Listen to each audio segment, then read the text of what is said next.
convidada por ilustre amigo de nosso plano a comparecer a uma exposição do incansável trabalhador do Evangelho, José Petitinga, me deixei conduzir pela alegria e entusiasmo de rever o nobre espírito, cujos feitos no mundo material atestam uma alma profundamente vinculada a Jesus.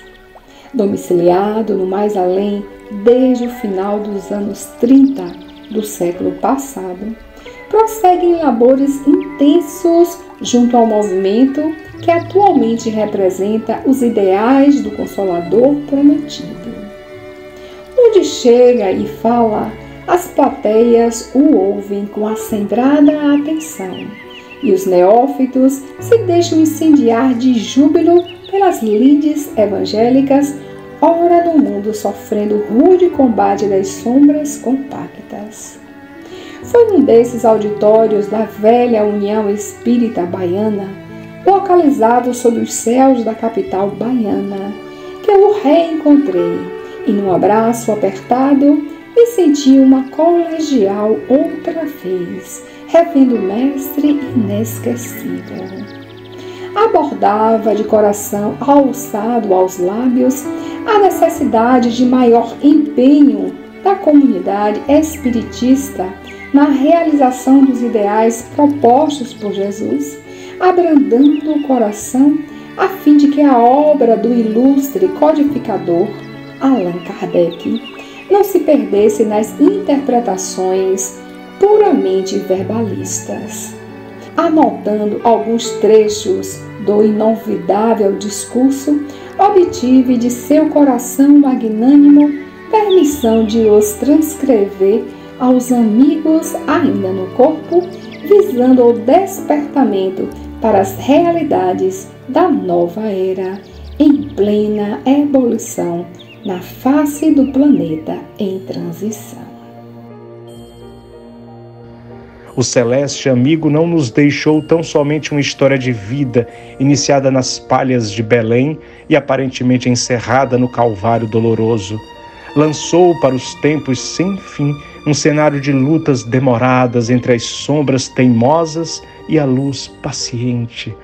Enquanto muitos se deixaram assalariar pela ignorância e pelo terror, imprimindo no mundo marcas dolorosas que, quais feridas, insistem na não cicatrização.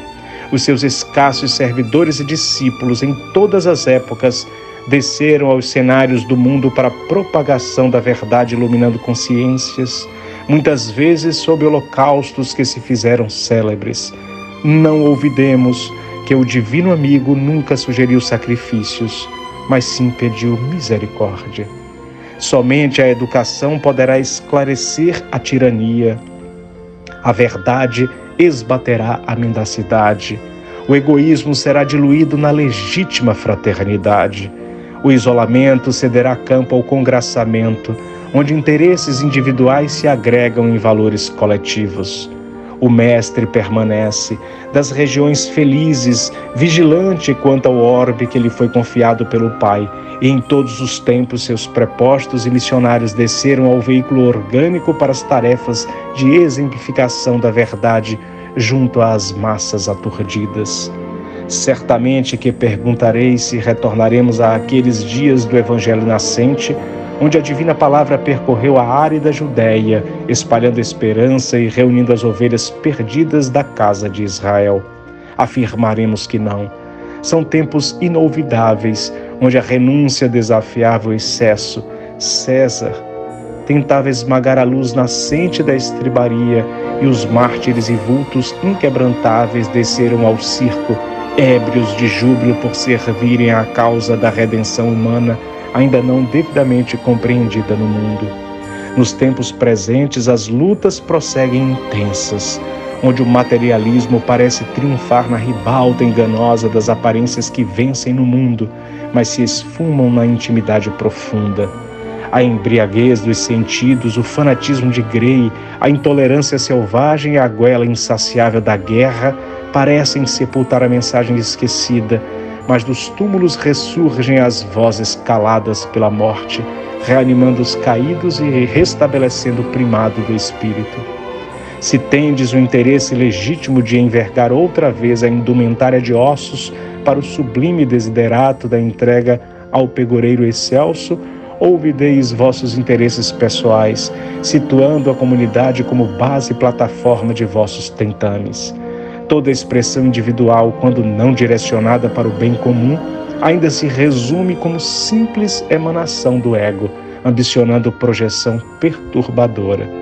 Ele poderia converter o mundo com seus elevados poderes sobre a matéria, mas optou por multiplicar pães e peixes para os esfaimados que o seguiam, aplacando a fome que alucina. Ora, no mundo se encontra com seus campos fartos de trigo e milho, legumes e hortaliças, peixes e aves, abatidas diariamente aos milhões, mas a esmagadora maioria caminha sob o império do desalento e do medo, do vazio existencial e das carências várias, no campo insondável dos afetos, buscando desabridos quem os possa escutar e acalentar. Se tendes o coração vinculado ao Divino Mestre, descei aos palcos do mundo para exemplificar a causa pela qual ele viveu e morreu, nos outorgando a vida abundante. Sereis tentado pela ânsia de dominar outras vidas. Buscai o domínio sobre as vossas paixões, educai os vossos instintos, submetei os vossos caprichos e, orientados pela luz que dele emana, avançai entre as trevas do mundo qual exército de luz, cuja tarefa será sempre a de espargir o amor, fecundando o solo das almas distraídas com as sementes da paz e da fraternidade. Ide, filhos do amor de Deus, revivei novamente o ideal que norteou os primeiros séculos do cristianismo nascente, e quando as dores se fizerem difíceis, a solidão vos amedrontar e o aparente triunfo dos equivocados pareceu sossobro da mensagem cristã, dirigi as vossas súplicas ao mundo maior, e de lá centelhas de luz descerão sobre vossas cabeças, incendiando-as novamente de entusiasmo pela causa imortal. Seja nosso brado a mesma expressão dos primeiros cristãos. Ave Cristo, nós, os que aprendemos a te amar, te saudamos e te hipotecamos nossa fidelidade para sempre. Não contive as lágrimas e, observando o imenso público que o ouvia, tive certeza de que não chorava sozinha. Petitinga se convertera numa tocha de luz, e do alto flores que pareciam edelvéis caíam sobre nós em profusão, nos transmitindo eflúvios de coragem e perseverança. Abracei o nobre amigo e deixei o anfiteatro em demorado silêncio, buscando meditar e servir. Aos trabalhadores da nova era, dedico essa missiva despretensiosa, suplicando ao divino amigo que a todos nos abençoe. Marta. Página mediúnica do Espírito Marta, psicografada pelo médium Marcel Mariano, no dia 24 de abril do ano de 2022, na cidade de Juazeiro, Bahia, Brasil. E o mundo não compreenderá de imediato a nossa mudança, a nossa vivência. Mas você vai adotar essa doutrina de covardia? Esbordoaram-lhe a face, você não vai responder com um murro. Entender que nós não vamos reagir, que quem reage é bicho, porque está na fase instintiva.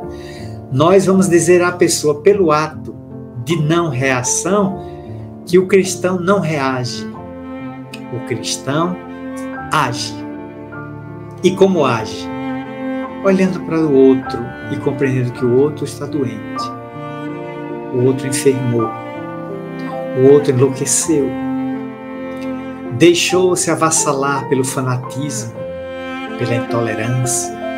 Carrega uma dor da alma do passado, um conflito de criança, um trauma da adolescência.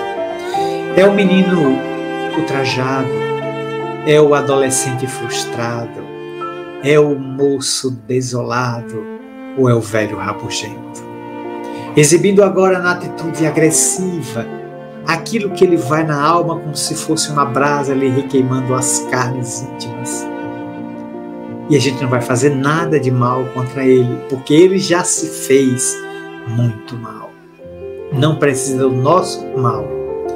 A ética espírita cristã vai recomendar que o envolvamos em prece, em vibrações de alegria, de otimismo, de serenidade e de saúde, até que ele reconquiste o equilíbrio para viver sobre os esplendores de um novo dia.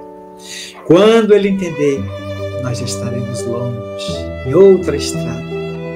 Feliz, pois, aquele que espalha a mancheia os ensinamentos de Jesus, que consegue esculpir na própria caminhada a cruz dos testemunhos, porque Leandro Gomes de Barros, o notável poeta paraibano, aqui repetido e replicado por Ariano Suassuna, elaborou uma prece que seria um diálogo com Deus, que diz: se eu conversasse com Deus, iria lhe perguntar: por que é que sofremos tanto quando viemos para cá? Que dívida é essa que o homem tem que morrer para pagar?